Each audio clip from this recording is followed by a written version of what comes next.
इसके बाद आइए आपको सीधे लिए चलते हैं कोच्चि, जहां पर प्रधानमंत्री नरेंद्र मोदी जनता को संबोधित कर रहे हैं। हमारे पोर्ट्स ने डबल डिजिट एनुअल ग्रोथ हासिल की है। 10 वर्ष पहले तक हमारे पोर्ट्स पर शिप्स को लंबा इंतजार करना पड़ता था, उनको अनलोड करने में बहुत टाइम लगता था। अब स्थितियां पूरी तरह बदल चुकी है। आज Bharat ship turn around time में दुनिया के कई विकसित देशों से भी आगे निकल चुका है। साथियों, आज दुनिया भी ग्लोबल ट्रेड में भारत की भूमिका समझ रही है। G20 समिट के दौरान भारत ने middle east, Europe economic corridor के जो प्रस्ताव पर सहमति बनी, वो इसी भावना का प्रमाण है। ये कॉरिडोर विकसित भारत के निर्माण को बहुत बल देगा। इससे हमारी कोस्टल इकोनॉमी को बड़ी ताकत मिलेगी। हाल ही में मैरीटाइम अमृत काल विजन भी लॉन्च किया गया है। विकसित भारत के लिए हम अपनी समुद्री ताकत को कैसे सशक्त करेंगे, इसमें इस लक्ष्य का रोड मैप है। भारत को दुनिया की एक बड़ी मैरीटाइम पावर बनाने के लिए हम मेगा पोर्ट्स, शिप बिल्डिंग और शिप रिपेयर क्लस्टर जैसे इंफ्रास्ट्रक्चर बनाने पर जोर दे रहे हैं।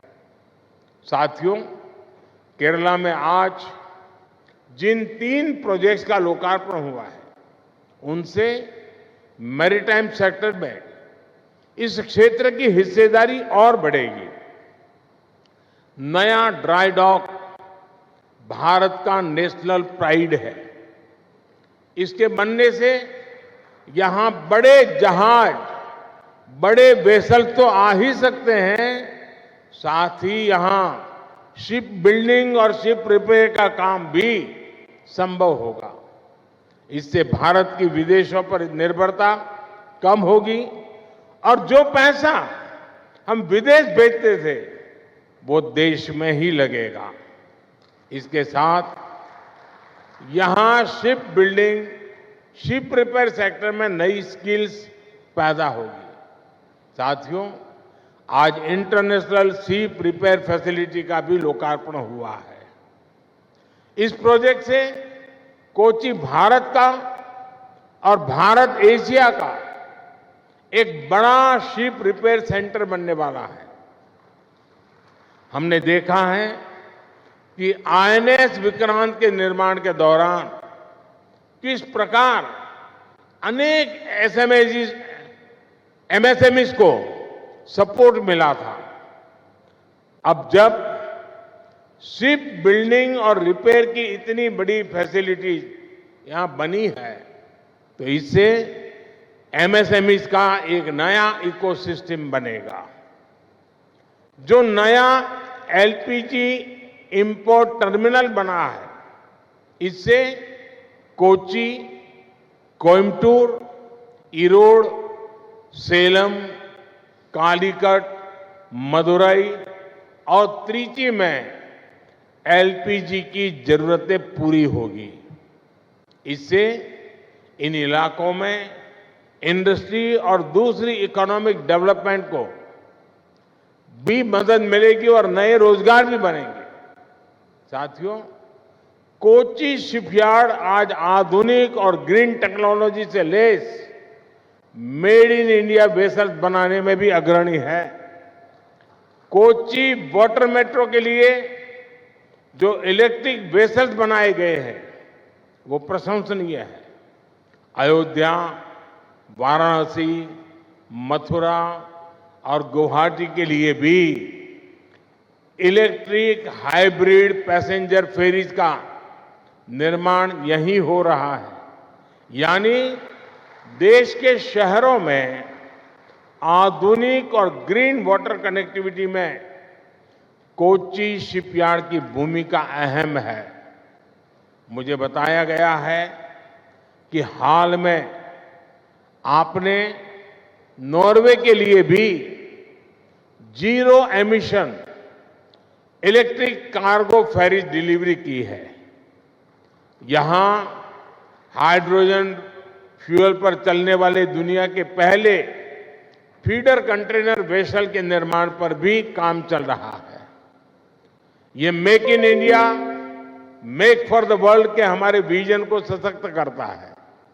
भारत को हाइड्रोजन फ्यूल आधारित ट्रांसपोर्ट की तरफ ले जाने का जो हमारा मिशन है, उसको कोच्चि शिपयार्ड और सशक्त कर रहा है।